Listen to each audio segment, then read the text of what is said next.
Jésus est au milieu de nous, son regard s'abaisse sur nous, sa douce voix l'entendez-vous? Je veux vous bénir tous, je veux vous bénir tous, sa douce voix l'entendez-vous? Je veux vous bénir tous. Jésus est au milieu de nous, son regard s'abaisse sur nous, sa douce voix l'entendez-vous? Je veux vous sauver tous, je veux vous sauver tous, sa douce voix l'entendez-vous? Je veux vous sauver tous. Jésus est au milieu de nous, son regard s'abaisse sur nous, sa douce voix l'entendez-vous? Oh, je vous aime tous, oh, je vous aime tous, sa douce voix l'entendez-vous? Oh, je vous aime tous.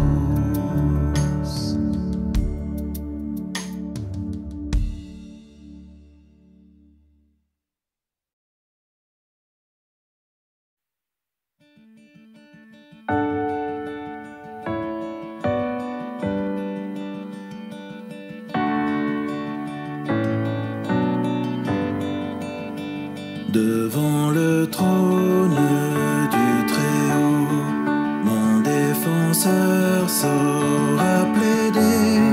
Cet avocat s'appelle amour, il intercède pour moi toujours. Mon nom est gravé sur ses mains, mon nom est inscrit sur son cœur, puisqu'il défend ma cause au ciel. Nul ne pourra me condamner, nul ne pourra me condamner.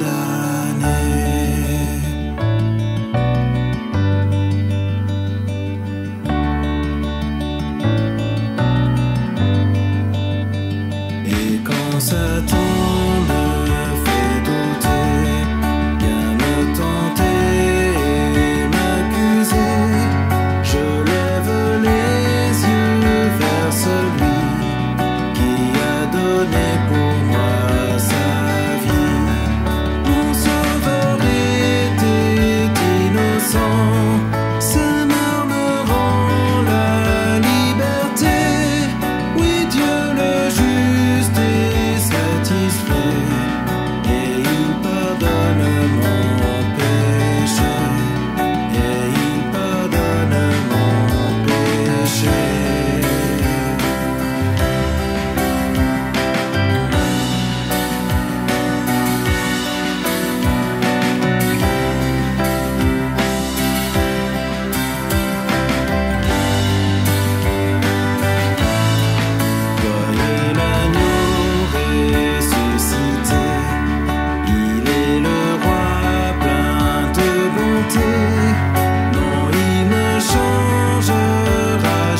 aussi pur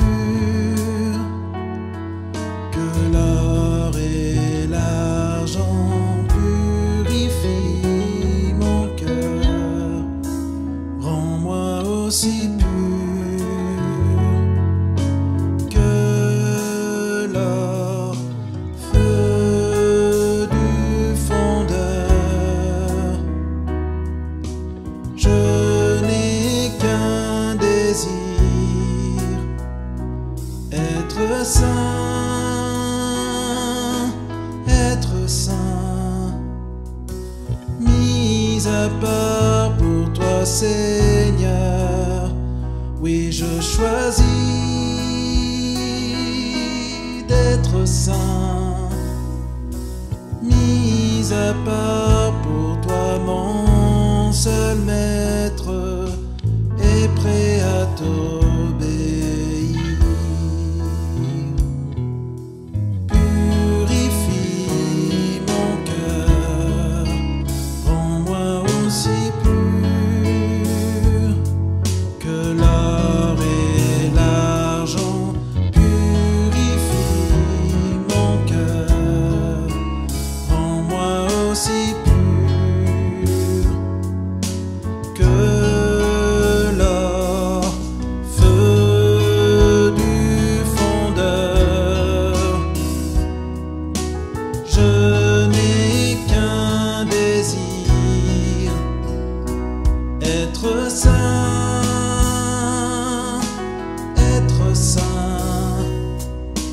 mis à part pour toi, Seigneur. Oui, je choisis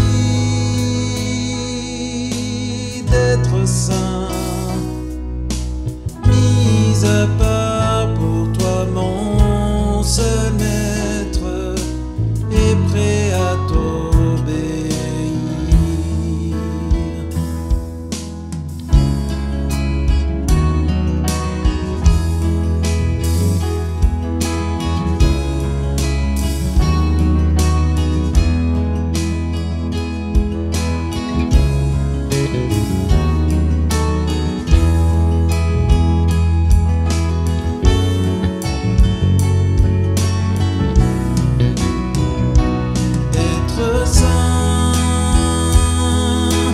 Être saint, mis à part pour toi, Seigneur.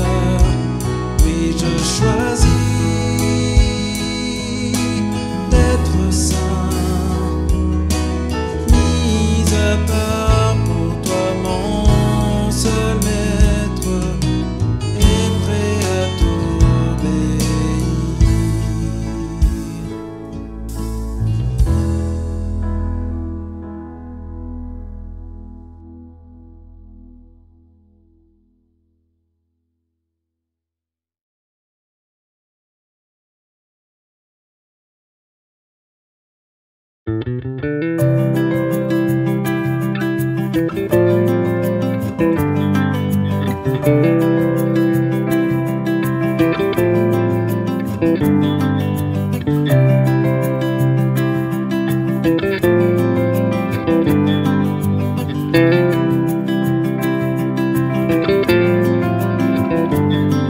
Merci pour ta parole, lumière donnée aux hommes, qui nous fait connaître le cœur de Dieu. J'aime ta parole, Seigneur. Elle est la vérité sur mon sentier. Par elle je veux me laisser guider et faire ta volonté sans murmurer, en espérant ta bonté.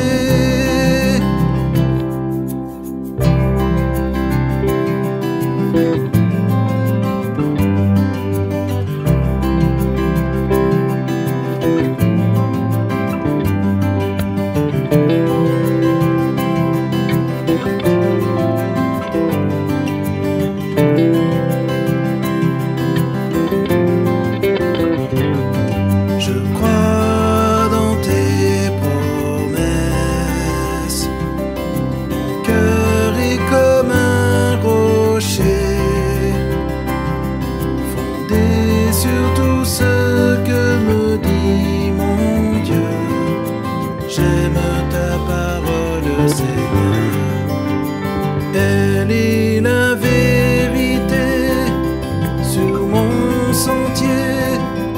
Par elle je veux me laisser guider et faire ta volonté sans murmurer, en espérant ta bonté.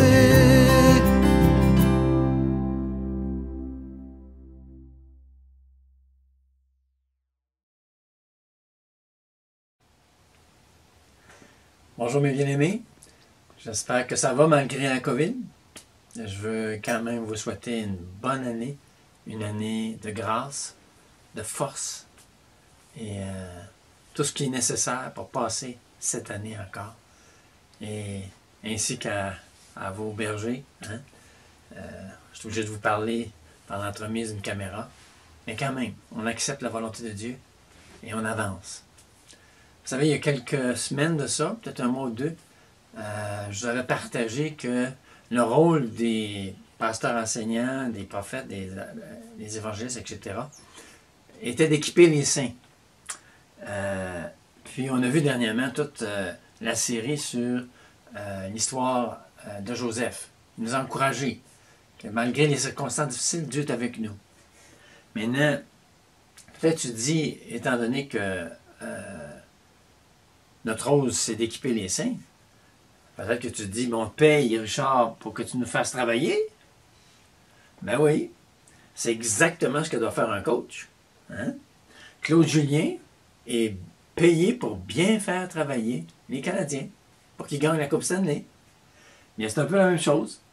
C'est notre besoin à nous, les ouvriers rémunérés, de vous équiper. Vous équiper dans vos dons spirituels à servir le Seigneur. C'est très important, vous savez. C'est comme ça que l'Église se bâtit, que l'Église de Jésus-Christ se bâtit. Donc, on va voir comment est-ce qu'on devrait faire l'œuvre du ministère avec nos dons. Comment faire l'œuvre du ministère avec nos dons. On va tourner, s'il vous plaît, dans Romains chapitre 12.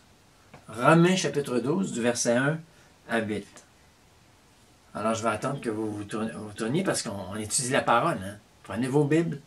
C'est très important. Scrutez chaque mot, méditez ce qui est écrit là. Paul dit, « Je vous exhorte donc, frères, par les compassions de Dieu, à offrir vos corps comme un sacrifice vivant, saint, agréable à Dieu, ce qui sera de votre part un culte raisonnable. Ne vous conformez pas au siècle présent, mais soyez transformés par le renouvellement de l'intelligence, afin que vous discerniez quelle est la volonté de Dieu, ce qui est bon, agréable et parfait. Par la grâce qui m'a été donnée, je dis à chacun de vous de n'avoir pas de lui-même une trop haute opinion, mais de revêtir des sentiments modestes selon la mesure de foi que Dieu a départie à chacun. Car comme nous avons plusieurs membres dans un seul corps, et que tous les membres n'ont pas la même fonction, ainsi nous qui sommes plusieurs, nous formons un seul corps en Christ. Et nous sommes tous membres les uns des autres. Puisque nous avons des dons différents, selon la grâce qui nous a été accordée, que celui qui a le don de prophétie l'exerce selon l'analogie de la foi. Que celui qui est appelé au ministère s'attache à son ministère. Que celui qui enseigne s'attache à son enseignement. Et celui qui exhorte à l'exhortation. Que celui qui donne, le fasse avec libéralité. Que celui qui préside le fasse avec zèle. Que celui qui pratique la miséricorde le fasse avec joie. Alors, on va regarder comment édifier le corps, comment exercer le ministère avec nos dons. On ne pourra pas étudier tous les éléments du passage, il y a trop de matériel, mais on va essayer de voir les principes bibliques qui nous sont présentés. Premièrement, le premier principe pour servir avec nos dons, c'est d'utiliser nos dons comme une réponse à l'Évangile. C'est central, c'est extrêmement important. On le retrouve au verset 1 et 2. « Je vous exhorte donc, par les compassions, à offrir vos corps comme un sacrifice vivant. » Dieu a manifesté ses entrailles de miséricorde. Hein, il dit « par les compassions de Dieu ». Et le donc, hein, au verset 1, « Je vous exhorte donc, ça réfère à ce qui précède. Je vous ai parlé de ci, de ça, donc, par les compassions de Dieu, offrez vos corps comme un sacrifice vivant. Voyez-vous, chapitre 12 débute la section pratique. Puisque la compassion de Dieu a touché vos cœurs, la réponse logique à ce que je viens de décrire, c'est la vie du chapitre 12. C'est une réponse logique. C'est un sacrifice logique. C'est ça, là, littéralement. Un sacrifice vivant, c'est agréable. Il y a le mot là, raisonnable, logique.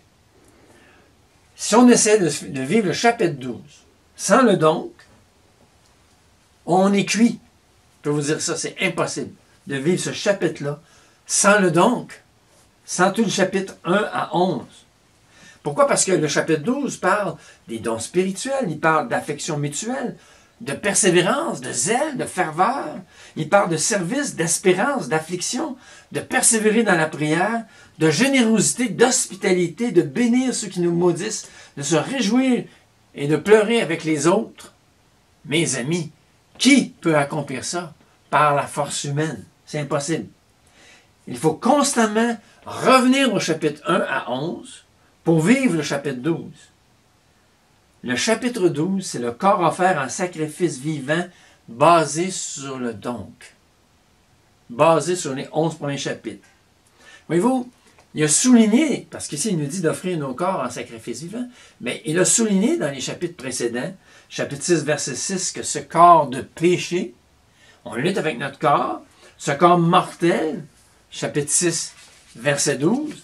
Ensuite, il a parlé des membres livrés au péché, 6-13, les membres du corps. Offrir à Dieu vos membres comme des armes de justice. Il a parlé de ça tout le long. Cette faiblesse de votre chair, de notre corps, ce corps de mort, ce corps mortel, il a parlé de faire mourir les actions du corps et d'offrir vos corps comme un sacrifice vivant.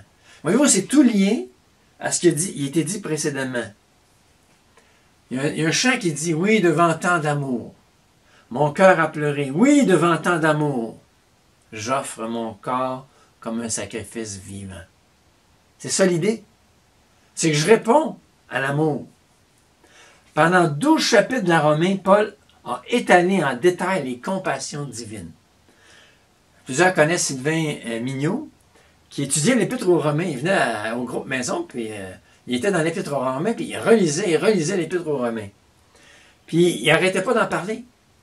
Sylvain, il revenait plusieurs fois dans le groupe Maison sur le fait que cette épître était absolument fantastique. Il n'en revenait pas.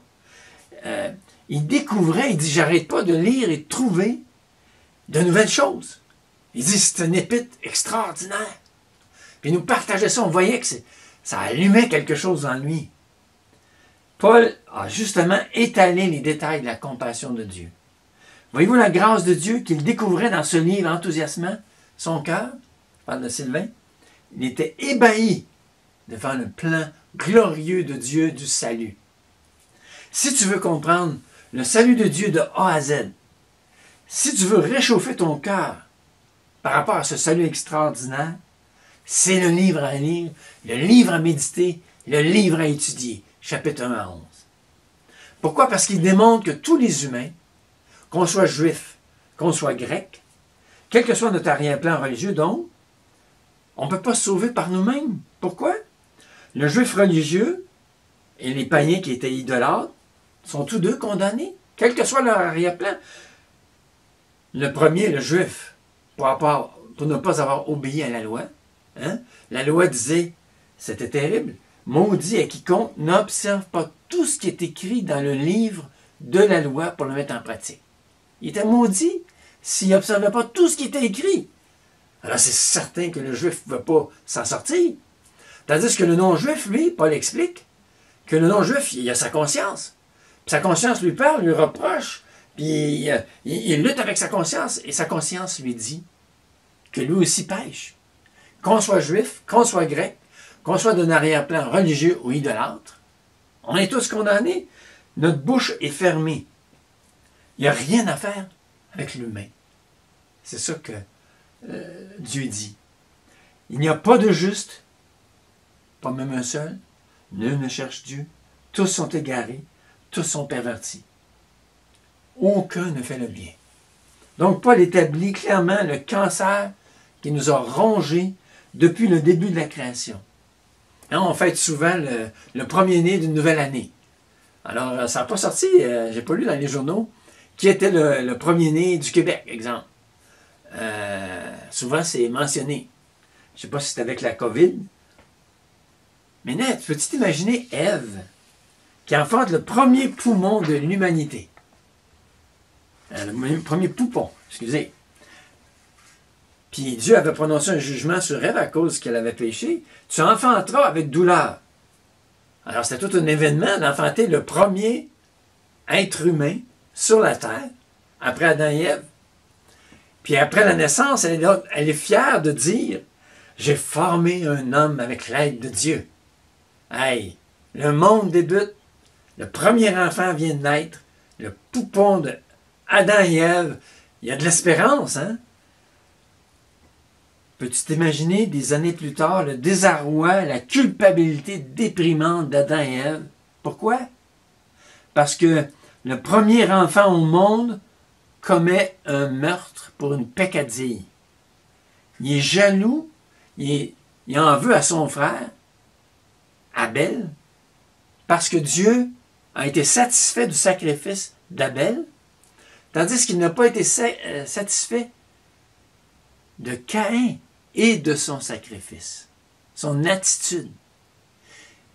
Et Caïn est tellement frustré que Dieu n'a pas bien accepté son sacrifice, tellement jaloux de son frère, qu'il prend quelque chose, on ne sait pas trop quoi, mais il le tue. Il frappe son frère, puis il le tue. Imagine-toi, il y a 4 personnes au monde, dans le monde, il y en a 2 qui s'entretuent, il y en a un qui tue l'autre. On vient de sortir du paradis, on est déjà en enfer. Une génération, c'est tout ce que ça a pris. Frères et sœurs, le message de l'Évangile, c'est qu'on ne peut pas s'en sortir nous-mêmes. On ne peut pas s'en sortir nous-mêmes. Par l'humain, il n'y a rien à faire. Mais le Dieu de l'espérance avait un plan pour nous en faire sortir. La postérité de la femme viendra le Messie qui allait écraser la tête du serpent dès le départ. Dieu donne le moyen de s'en sortir. Il dit, je vais venir, j'ai une solution pour vous autres. Vous êtes pris avec le péché, mais je vais vous en sortir. Dieu a tout initié du début à la fin. Il a envoyé son Fils dans un monde païen et juif qui était corrompu, les deux. Il est venu, Paul explique, pour des gens sans force, des pécheurs, des impies même. Jésus, le Fils de Dieu, il est venu pour apaiser la colère de Dieu envers nous. Malgré notre indifférence, notre injustice, notre égarement, la perversion même, il est venu pour des gens comme ça. Il nous a rendus propices à Dieu par son sacrifice expiatoire. Il a tout payé. Dieu donne son propre fils. Adam en avait perdu un involontairement. Dieu lui donne le seul fils qu'il a eu, le fils unique de Dieu, Jésus-Christ. Il le donne volontairement. Jésus vient volontairement sur la croix pour toi et moi. Il laisse tout. Il pense à toi. Il vient pour toi. Il se donne à toi pour que tu aies la vie, pour que tu sortes du péché. Ça, c'est la bonne nouvelle. C'est la bonne nouvelle. Il a pensé à toi. C'est lui qui a fait le premier pas.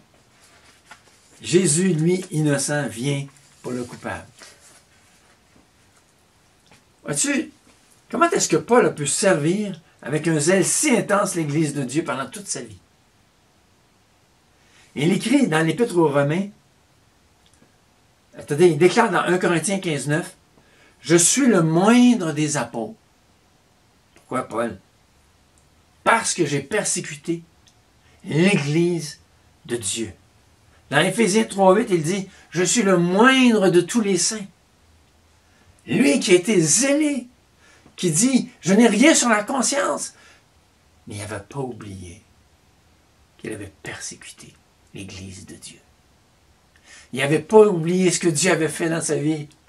Comment Dieu l'avait gracié. Peux-tu t'imaginer un instant si Dieu n'était pas intervenu dans la vie de Paul? Il aurait continué ses meurtres contre l'Église. Il aurait continué à s'endurcir. Et le jugement de Dieu aurait été terrible sur lui. Mais non, la grâce de Dieu était venue le sauver, lui, l'homme plein de colère, de meurtre, qui respirait la haine contre l'Église. Dieu se révèle à lui, Dieu lui fait grâce. Et cet homme n'a jamais oublié la grâce de Dieu. Oh, frères et sœurs, oublier, ça peut être un des péchés les plus graves. Paul s'est souvenu de la grâce. Dans Deutéronome 8,14, prends garde que ton cœur ne s'enfle et que tu n'oublies l'Éternel ton Dieu qui t'a fait sortir de la maison de servitude. Oubliez d'où on est venu, oubliez la grâce, oubliez la croix, oubliez l'amour de Dieu. C'est fatal. Vois-tu, si tu essaies de mettre en pratique les dons spirituels, si tu essaies de mettre en pratique le chapitre 12, puis que ce n'est pas basé sur les compassions de Dieu, je vous exhorte donc par les compassions de Dieu. Offrez vos corps comme un sacrifice vivant. Jamais on pourra vivre ce chapitre, frères et sœurs. Oublie ça. Il faut que ton cœur soit emmouraché de Dieu. Le premier amour. Dernièrement, j'ai lu des témoignages. Mon frère m'a envoyé un journal qu'on avait il y a 40 ans. Plus de ça même. Bientôt 50 ans. Puis, je lisais ça. Ça décrivait l'amour que j'avais pour le Seigneur. Oh, ça a été une exhortation pour moi. Quel ardent amour j'ai eu et j'ai pour le Seigneur. Il ne faut pas oublier d'où on vient. Dans 2 Pierre 1,9, en expliquant comment un chrétien rétrograde peut devenir rétrograde dans bien des domaines de sa vie, la seule explication de Pierre, c'est qu'il a mis en oubli la purification de ses péchés d'autrefois. Ça ne le touche plus. La vie chrétienne, ça devient un devoir. Quelque chose à faire. Aller à l'église, lire la Bible, évangéliser. Ce n'est plus l'amour de Christ qui nous presse. Frères et sœurs, la première chose à faire pour servir le Seigneur avec tes dons, c'est qu'il faut que ça vienne de l'Évangile. La deuxième chose à faire pour servir avec tes dons, c'est servir l'Église avec une vision juste de toi-même. On le voit au verset 3 et 4. Premièrement, il dit de ne pas se conformer, verset 2. Mais il dit, par la grâce qui m'a été donnée, je dis à chacun de vous de n'avoir pas de lui-même une trop haute opinion, mais de se revêtir des sentiments modestes selon la mesure de foi que Dieu a départie à chacun. Donc, il faut servir le Seigneur avec une vision juste de moi-même, Paul dit. L'exhortation est forte en grec. Quand il dit, par la grâce qui m'a été donnée, je dis à chacun de vous, je dis à chacun de ceux qui sont parmi vous, Paul spécifie, je m'adresse à toi, là. En tant qu'apôtre, selon la grâce qui m'a été donnée, Paul il dit, je m'adresse à chacun de vous, là. Personne n'est accepté ici, là. Tout le monde est inclus dans l'exhortation. Paul prend bien soin de souligner que d'avoir une vision juste de nous-mêmes est très important.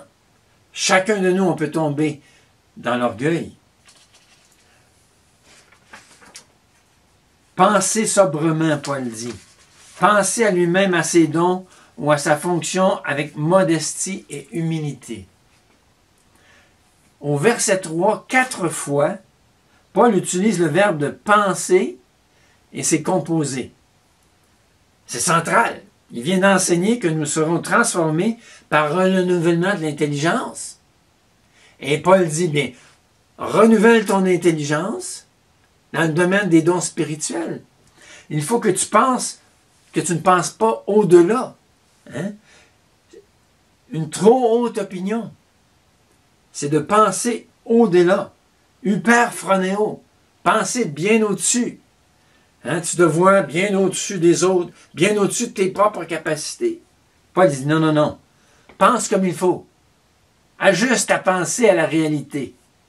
Ou de penser, et il dit, pense des pensées sobres, donc 4 fois. Pas penser au-delà, penser comme il faut, penser des pensées sobres. Sois sobre dans la façon dont tu t'évalues. C'est le même mot que d'être dans son bon sens, modéré, sobre. John Murray a dit, si nous considérons posséder des dons que nous n'avons pas, alors que nous avons un point de vue gonflé de notre place et de notre fonction, nous péchons en nous estimant au-delà de ce que nous sommes. Mais si nous nous mésestimons, alors nous refusons de reconnaître la grâce de Dieu qui nous a dispensée pour notre propre sanctification et celle des autres à travers les dons qu'on a reçus. Donc, c'est très dangereux. Ça ne doit pas être conforme à la pensée du monde. Soyez transformés par le nouveau renouvellement d'intelligence. Ne vous conformez pas au siècle présent. Il faut que nos pensées sur nous-mêmes ne soient pas basées sur les concepts du monde. N'oubliez pas ici que Paul s'adresse aux Romains. On est à Rome. C'est le centre du monde civilisé de l'époque. Ils avaient conquis le monde entier. Barnes, un commentateur, dit « Les Romains étaient probablement en grand danger concernant le fait de penser sobrement. Leur habitude dominante était d'évaluer les gens selon leur rang, selon la richesse, l'éloquence ou leur fonction dans la société. Et il y avait des dangers que cette influence-là pénètre dans l'Église. Hein, le monde influence l'Église incroyablement. On est bombardé. Donc, faisons attention à la manière qu'on se voit sur le plan de nos dons spirituels. Hein, on a un peu un exemple avec nos amis américains. America is great again. Quelle prétention, quel orgueil. L'Église américaine a été grandement influencée par ça. Maintenant, c'est facile de parler des autres, hein? Mais dans notre cours, là, comment la pensée du monde pourrait-elle nous influencer, nous, chrétiens québécois? Notre arrière-plan québécois, de Québécois nés pour un petit pain, nous a rendus fort vulnérables. Pourquoi? Parce que ceci nous a amenés à essayer de démontrer qu'on n'est pas né pour un petit pain et à se prouver ou encore se contenter de ce qu'on a et ne pas reconnaître les talents donnés. On peut tomber dans les deux pièges mentionnés. Vois-tu, moi j'ai vécu ce problème-là. J'ai tenté de me prouver par le sport et le ministère. C'était la recherche de la gloire. Mais pourquoi? Je m'étais fait mépriser beaucoup. Et j'essayais de monter. Et j'ai réussi, malheureusement. Façon de parler, là. Dans le sport, dans toutes sortes de façons, même dans le ministère. Et Dieu, hein, ça a pris le feu de l'humiliation profonde de la part de Dieu pour enlever par le feu, la brûlure, hein, le feu, pour enlever les scories, les impuretés, cette pensée-là au-dessus de ce que Dieu voit de moi. Puis Dieu continue à le faire, je peux t'assurer. D'autres façons que notre société de gonfler notre ego, les big shots, hein? Ça c'est peut-être plus les boomers, hein? On a réussi, on a construit une société. Ou ben non, le geek, le nerd, 30 à 50 ans, une personne passionnée de science et de technique, de technologie, d'informatique, et qui consacre la plus grande partie de son temps. Hein? Ton conscient intellectuel est plus élevé que la moyenne et tu en es bien conscient. Tu te dis, moi je l'ai l'affaire, hein, je connais la technologie. Toutes de façon que le monde nous dit qu'on est quelqu'un. Ou peut-être t'es jeune, t'es cool, hein? Il faut être cool là, avec les jeunes. Pour avoir le regard admiratif de tes amis, il faut que tu sois cool. Être chrétien, cependant, j'ai une petite chose à te dire, c'est pas cool actuellement. Donc, si tu étais influencé par le monde pour évaluer tes capacités, tes dons spirituels, tu vas tomber dans le piège, c'est certain. Ça ne marchera pas, tu vas tomber dans l'orgueil. Des fois aussi, les chrétiens de deuxième génération, hein, ils ont étudié, les parents ont poussé leur enfant vers les études, puis ils réussissent dans la vie. C'est des hommes d'affaires, c'est des avocats, c'est des notaires, c'est des hommes bien placés dans la société, puis ils s'attendent que dans l'Église, ils soient reconnus à cause de leur réussite dans la vie. Vous savez, il y a des églises, en Ontario particulièrement, où c'est rempli de ce genre d'hommes. Et souvent, c'est plus des CA, des comités d'administration, comme dans une compagnie, que des bergers. C'est facile que le monde nous influence sur la façon dont on se voit. Ou c'est encore le chrétien peureux, peut-être paresseux, qui ne veut pas développer ses dons, puis qui reste un peu silencieux. Fait que c'est ça la pensée du monde. Comment avoir la pensée juste sur soi-même? Bien, le texte le dit, verset 4, « Selon la mesure de foi que Dieu a départie à chacun. » Donc, tu dois te voir, selon la mesure de foi que Dieu t'a départie, qu'il t'a donnée. Dieu a mesuré à chacun une foi particulière. Que veut-il dire? C'est clair qu'il fait ici allusion au don spirituel, le contexte le démontre. Cette mesure de foi distribuée à chacun, c'est une façon de décrire la mesure des dons spirituels donnés à chacun. C'est assez clair, comme je viens de mentionner à cause du contexte. C'est expliqué au verset 4. Regardez, un autre quart. Par la grâce, il dit de ne pas avoir des opinions au-dessus de soi-même. Hein? Selon la mesure de foi que Dieu a départie à chacun. Verset 4. Car, comme nous avons plusieurs membres dans un seul corps et que tous nos membres n'ont pas la même fonction, ainsi, nous qui sommes plusieurs, nous formons un seul corps en Christ et nous sommes tous membres les uns des autres. Et cette image du corps nous amène au verset 5 avec les dons spirituels. Et dans Corinthiens 12 à 14 aussi. Donc, Paul fait allusion aux dons spirituels ici quand il dit la mesure de foi. Il les décrit, les dons spirituels, à partir du verset 6. Puis quand on regarde les mots utilisés, chacun de nous, la grâce a été donnée. Ces mots-là parlent des dons spirituels. Paul vient de dire au verset 3, « Selon la grâce qui m'a été donnée », puis il fait allusion à son don apostolique. Donc, les mots, tout ça, le contexte, nous parle que la mesure de foi parle des dons spirituels. Donc, Dieu t'a mesuré. T'a mesuré la foi par rapport à tes dons spirituels. Dieu mesure. Il te donne une mesure de foi qui correspond, qui va avec tes dons spirituels.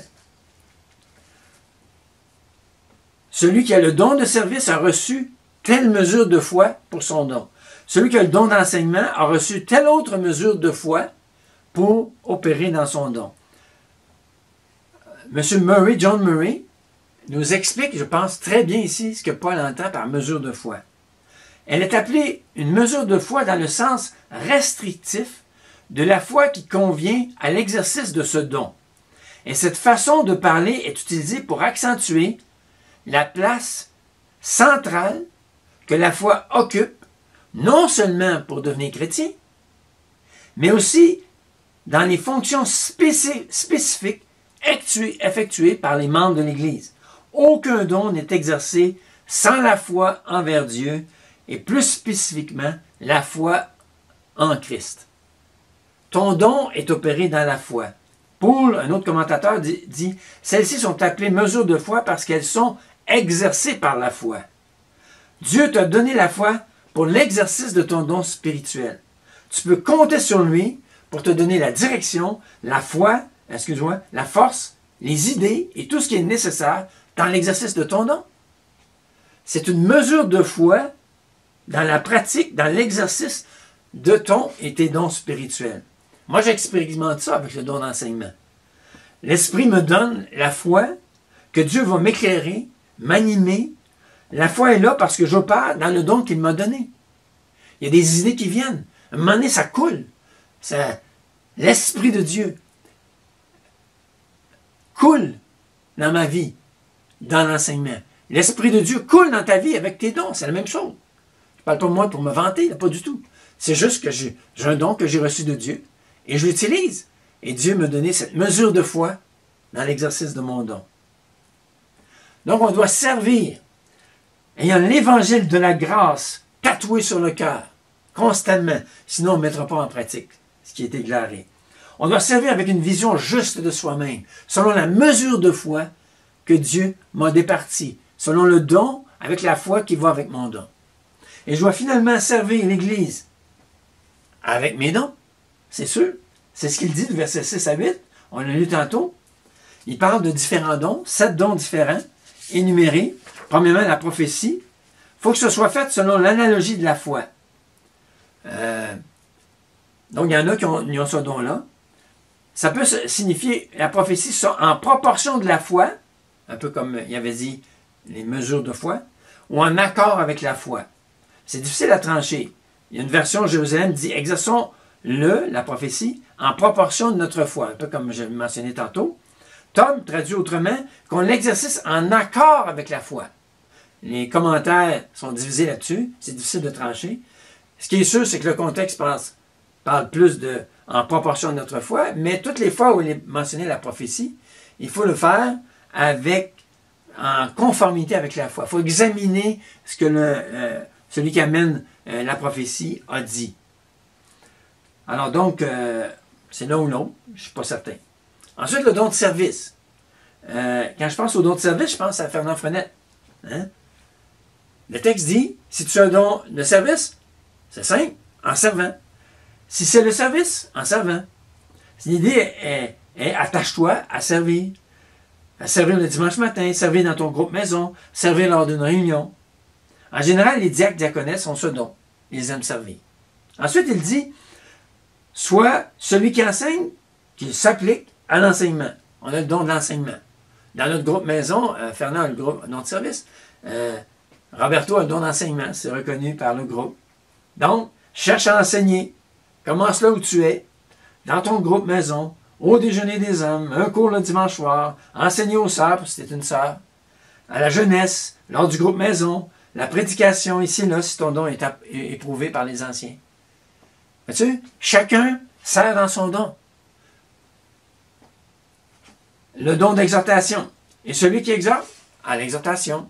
Un clerc qui a clair... excusez. Une personne qui a ce don-là, c'est Jean-François Girard, c'est clair. Hein? Fils d'encouragement. Il encourage, il exhorte avec douceur, il parle pour stimuler le frère, la sœur. Avec lui, tu sors encouragé. Mais vous, ce qui se dégage depuis l'énumération des 3 premiers dons, c'est trouve le don de grâce qui t'a été attribué et édifie les autres. Sers l'Église, bâtis les frères. Travaille dans ton don. Si tu enseignes, enseigne. Si tu exhortes, exhorte. Si, etc. Utilise ton don pour l'édification de l'Église. Ensuite, il continue. Le don de donner matériellement. Ça, c'est Roch Desjardins, ce don-là. Que celui qui donne le fasse avec libéralité et sans calcul. Le mot, pour vouloir dire libéralement, là, peut être traduit soit avec libéralité, donc, ou sans calcul. Le mot peut avoir ces deux sens-là. Donc, le faire avec des motifs purs. Hein, je vais te donner, mais tu vas, non. Des motifs purs. Tu donnes librement et avec générosité. Le terme peut vouloir dire ça. Ensuite, le don de présider, diriger. Nous, dans notre groupe maison, c'est notre sœur Michel Falardeau qui a ce don-là, c'est évident. Que celui qui dirige le fasse avec zèle. Littéralement, diriger, c'est être à la tête de. Diriger, présider. Il voit ce qui convient d'être fait. Il est organisé. Il doit le faire avec zèle, diligence, empressement, effort. Il fait bien son travail. Son cœur est là.